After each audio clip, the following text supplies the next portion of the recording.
எல்லாத்துக்கும் வணக்கங்க. Mahesh cooking from கோயம்புத்தூருங்க. நம்ம இன்றைக்கி என்ன பார்க்க போகிறோம்? நைட் டிஃபன் தாங்க பார்க்க போகிறோம். வாங்க எப்படி செய்கிறதுன்னு பார்க்கலாம். சிம்பிளாக தாங்க செய்ய போகிறோம், ஹெல்த்தியாக செய்ய போகிறோங்க. ஆனால் பாருங்கள், இப்போ நம்ம சின்ன வெங்காயம், வரமிளகா ஒரு 2 தாங்க எடுத்துருக்குறோம், புளி கொஞ்சம், பெரிய வெங்காயம், பூண்டு, தக்காளி 1, கருவேப்பிலைங்க. இது தாங்க நம்ம செய்ய போகிறோம் இன்றைக்கி டிஷ்ஷு. இந்த சட்னி சூப்பர் டேஸ்ட்டு கொடுக்குங்க. பாருங்கள், தக்காளி 1 போட்டுங்க, கருவேப்பிலைங்க, பூண்டுங்க, பெரிய வெங்காயங்க, புளி இந்தளவுக்கு போட்டுக்கலாங்க, 2 வரமிளகாய்ங்க. உங்களுக்கு வேணுன்னா வரமிளகாய் நிறையா போட்டுக்குங்க. சின்ன வெங்காயங்க, கல்லுப்பு ஆட் பண்ணிக்கோங்க. இந்த சட்னிக்கெல்லாம் கல்லுப்பு தாங்க போடணும்.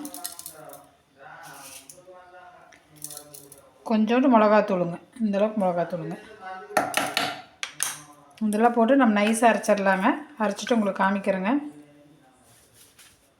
பாருங்க, இந்த சட்னி சூப்பராக நைஸாக அரைச்சாச்சுங்க. இந்த சட்னி சூப்பராக இருக்குங்க, செம்ம டேஸ்ட்டாக இருக்கும், உடம்புக்கு ரொம்ப ரொம்ப நல்லதுங்க. ஈஸியான சட்னி வேறேங்க. இப்போ நம்ம உங்களுக்கு வேணும்னா தாளிச்சுக்குங்க, இல்லைன்னா இப்படியே சாப்பிட்டுக்கலாம். இப்படியே சாப்பிட்டு நல்லா இருக்குங்க. ஒவ்வொருத்தரும் இந்த வெங்காயம் இதெல்லாம் சளி பிடிச்சுங்க, அதனால் கொஞ்சம் நல்லெண்ணெய் ஊற்றிக்கலாங்க. பாருங்கள், வடக்கல் வச்சாச்சுங்க. நல்லெண்ணெய் தாங்க சேர்த்திருக்கிறேன். நல்லெண்ணெய் இருந்தால் ஊற்றுங்க, கொஞ்சம் நல்லெண்ணெய் ஊற்றினா டேஸ்ட்டு கொடுக்கும். இந்தளவுக்கு நல்லெண்ணெய் போகுதுங்க. பாருங்கள், எண்ணெய் காஞ்சோன்னா கடுகு போட்டுக்கலாங்க. கடுகு பொரிட்டுங்க. பாருங்கள், கருவேப்பிலை போட்டுக்கலாங்க.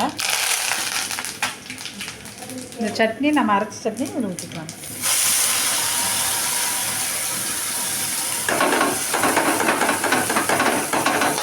கொஞ்சம் இதில் தண்ணி ஆட் பண்ணி நல்லா குலுக்கி ஊற்றிக்கலாங்க.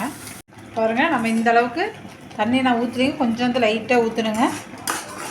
பாருங்கள், நல்லா வணங்கி வரட்டுங்க. பச்சை ஸ்மெல் போட்டுங்க. இந்த மாதிரி சட்னியெல்லாம் செஞ்சு சாப்பிட்டு பாருங்கள், வேறு லெவலுங்க. இப்போ நம்ம சட்னி இருக்குங்க, இதுக்கு சாப்பிட்றதுக்கு தோசை வச்சுட்டுக்கலாங்க. என்ன தோசைனா கோதுமை தோசை தாங்க பார்க்க போகிறோம். அதுக்கு கோதுமை மாவும் கரைச்சிக்கலாங்க. அது எப்படி கரைக்கணும்னு காமிக்கிறோங்க. பாருங்கள், நம்ம கோதுமை தோசைக்கு சால்ட் உப்பு இந்த அளவுக்கு எடுத்துக்கலாங்க. நம்ம அளவை தாங்க கரைக்க போகிறோம், ஏன்னா சாப்பாடு இருக்குது. தண்ணி இந்தளவுக்கு ஊற்றி அந்த உப்பு கொஞ்சம் கரையிட்டுங்க. பாருங்கள், உப்பு கரைஞ்சாச்சு. நம்ம வேணுங்கிறப்ப கோதுமை மாவு போட்டுக்கலாங்க.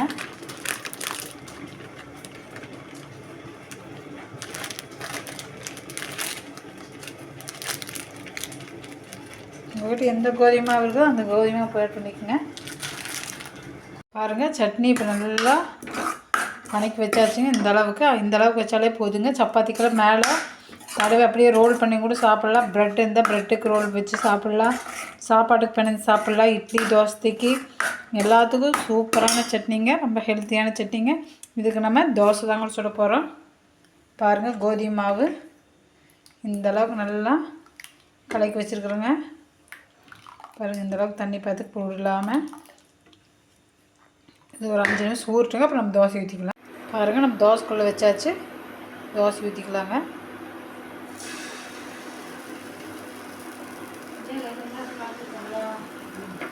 சூப்பராக இருக்குங்க. இந்த சட்னிக்கும் கோதுமை தோசைக்கும் மழை வர டைமில் இந்த கோதுமை தோசையும் சட்னியும் சாப்பிட்டா வேறு லெவலுங்க, உடம்புக்கு ரொம்ப ரொம்ப நல்லதுங்க. அதுவும் இல்லாமல் இந்த நைட்டு இது ஒரு ஹெல்த்தியான டிஷ்ஷுங்க. நைட்டு உணவு வந்து ரொம்ப இம்பார்ட்டனுங்க. நான் எண்ணெய் நிறைய ஊற்றுறது நினச்சிக்காதீங்க. இந்த கோதுமை தோசை கொஞ்சம் எண்ணெய் ஊற்றி சாப்பிட்டா நல்லா இருக்குங்க. எண்ணெய் கம்மியாக சேர்த்துக்கிங்க.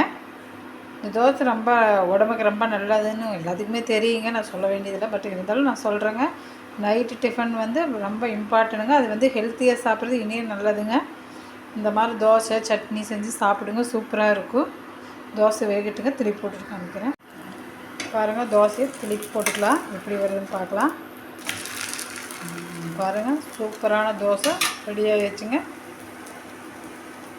நல்லா சூப்பராக மனம் வருதுங்க அந்த தோசை. ஏன்னா நம்ம நல்லெண்ணெய் ஊற்றி இருக்கிறதுனால வேலைக்கு ஆஃபீஸ்க்கு போயிட்டு வந்து என்ன செய்யணும்னு சொல்லி யோசிச்சுருக்கிற பேச்சுலருக்கும் சரி, வீட்டில் இருக்கிறவங்களுக்கும் சரி, ஆஃபீஸ் போகிற பெண்களுக்கும் சரி, இந்த மாதிரி ஈஸியான டிஃபனு ஹெல்த்தியான டிஃபன் நைட்டு டக்குன்னு செஞ்சிடலாங்க.